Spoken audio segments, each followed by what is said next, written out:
This is Paris on January 21, 1910. When a sudden flood brought chaos to the city. The metro was inundated, and many buildings were destroyed. But the most curious thing was that almost all the city's clocks mysteriously stopped at exactly 10:50. As if time itself had stopped amidst the chaos. These clocks were part of a special network of underground pipes that used blasts of air to synchronize the time across the entire city. This ingenious system was created in 1880 by the Austrian engineer Victor Popp. And just 5 years later, thousands of these clocks had been installed all over the city. We've recreated this fascinating system and the central machine that made it possible to show how a series of underground pipes and mechanical clocks kept an entire city in perfect sync. Before the invention of precise electric clocks, keeping time was a real challenge. Mechanical clocks would slowly desynchronize, causing everyone to have different times. Business meetings and train schedules were a mess, as no one ever arrived on time. In fact, the idea of an exact time didn't even exist yet. Tower bells rang to indicate the hour, but as cities became more modern, knowing the approximate time was no longer enough.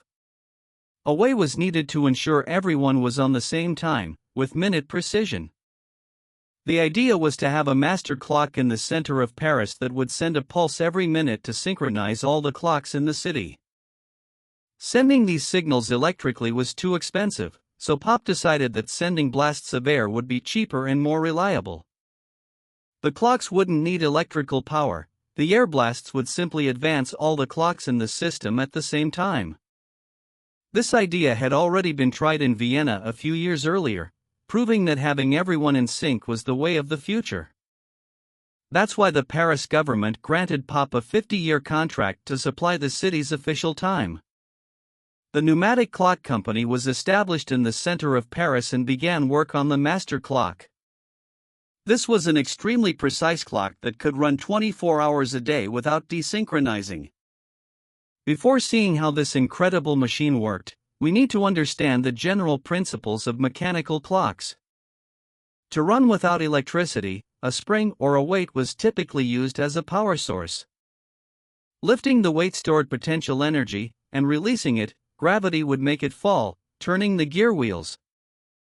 Of course, a clock that stopped in a few seconds wouldn't be useful, so an escapement mechanism was added to slow the descent of the weight and generate a continuous pulse.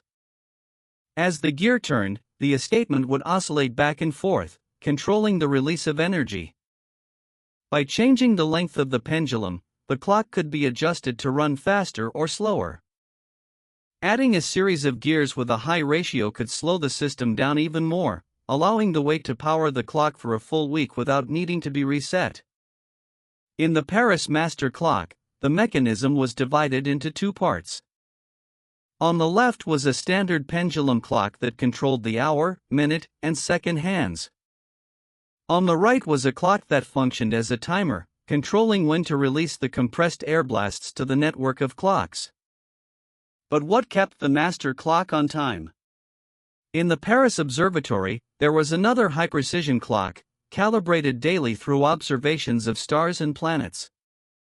To synchronize all the clocks in Paris, the master clock had to be extremely precise. Instead of an escapement to limit the speed, the right-side clock had a small fan that used air resistance to slow down the gears.